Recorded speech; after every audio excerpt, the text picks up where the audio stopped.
Welcome to Sweet Life Beat Life. We hope this video helps. You start by getting the essentials ready. Update the Ps5 system and sign into your PlayStation Network account so permissions are current.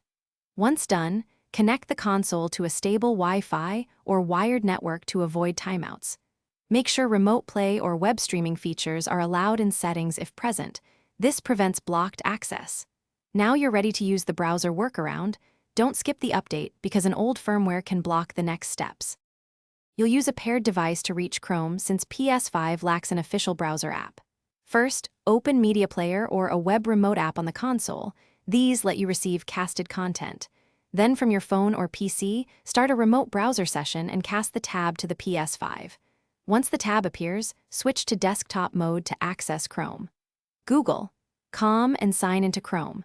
This gives you the Chrome interface without native installation, and it's reliable when casting is stable. You finish by improving usability. Connect a Bluetooth or USB keyboard and mouse for precise control, and close unused Ps5 apps to free memory and keep Chrome responsive. Once done, bookmark important sites or sign into Chrome to sync bookmarks and passwords for convenience. If the cast or remote session stutters, restart the router, repair devices, and ensure both devices are on the same network. That one troubleshooting step resolves most connectivity problems and gets you back to browsing quickly. Thanks for watching. Consider subscribing if we helped you.